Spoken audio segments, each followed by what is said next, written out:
Hey guys, Jason here, Samco Workshop. Today we're going to be talking about why is it that Jeeps are used so much as mall crawlers? Why are they lifted so often? Why do they get bigger tires? Why is it that Jeep seems to be the preferred vehicle to modify, especially when it comes to lift kits? Why are these so easy to lift, and why is it okay to do it where a lot of other vehicles it may be a very bad idea? Okay, you start lifting Tacomas, you start lifting Colorado's higher than what they are, you start lifting any of these other vehicles, Rangers, you start lifting these things, you're going to start to get into a little bit of trouble there, but not with this. Why can you lift a Jeep, but you can't lift a lot of other vehicles? What is it? So if we take a look at this thing right here, okay, now beauty of it is this is completely stock, okay? I have not changed any suspension or anything on it, and it is not lifted yet. I am able to fit a 35-inch tire on this, 35 by 1150s, and they fit right on the stock rims, and they fit right in there, and I do not rub, I do not have any issues, even with the sway bar disconnected, so it's a beautiful system. Now if I went with the 35 1250, they might bump and rub slightly on the inside of here at full articulation, but I'd never go to a 35 1250 anyway because I want my tires inside the wheel, inside the fenders. Otherwise, they start throwing mud. I mean, I've been down just a nice gravel road here, but you can see I'm already getting a little bit from underneath. But if these stuck out past here, it would be shredded all day long. The whole side of my Jeep would be covered in mud. Right now, as it sits, that mud just comes up from down here and comes up on an angle like this, and it doesn't affect my driving, it doesn't really affect my door handle, and it doesn't really scratch too much up over here. But if they stuck out a little bit more, we'd be in big trouble. We see a lot of people do that, and that's fine. But we can fit 35s stock on this vehicle.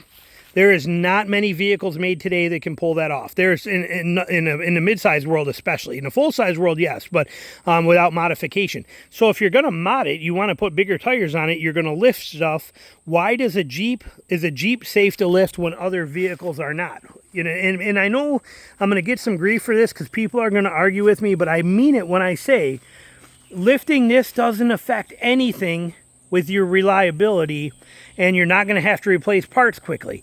Go ahead and lift any other vehicle out there, any other mid-sized truck, and it will cost you money quicker. Not just for the lift, it's going to wear stuff out quicker. Why is that? It is because of the front end on this, okay? Here we have a solid front end on this thing. This is a solid front end vehicle. Look how muddy that is still. Jeez, I got to clean this thing one of these days. But we have that solid front axle that you see that pumpkin right there.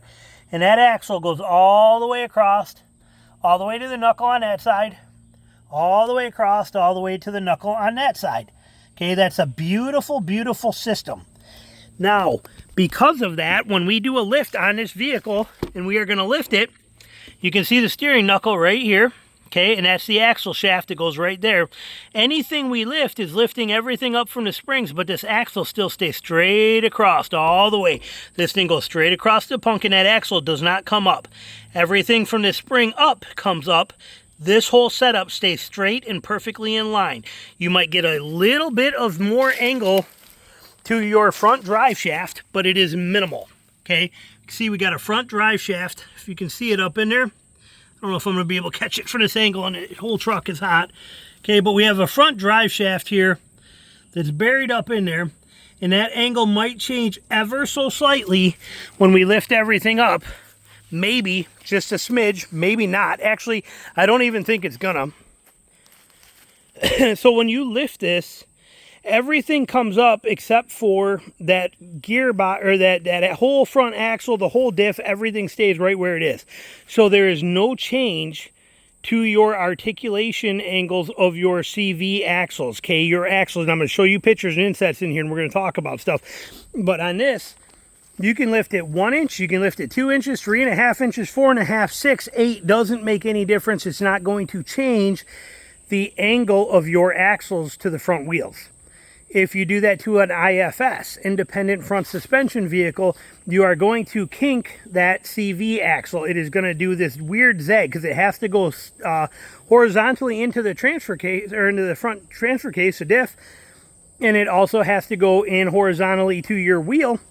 And then you have the CV joint and this CV shaft. It's going to be on this angle, and the more you lift it, the more this angle gets kind of bent out of whack, and then that spins that way as you're driving. You are going to wear them out quicker. There's no doubt about it.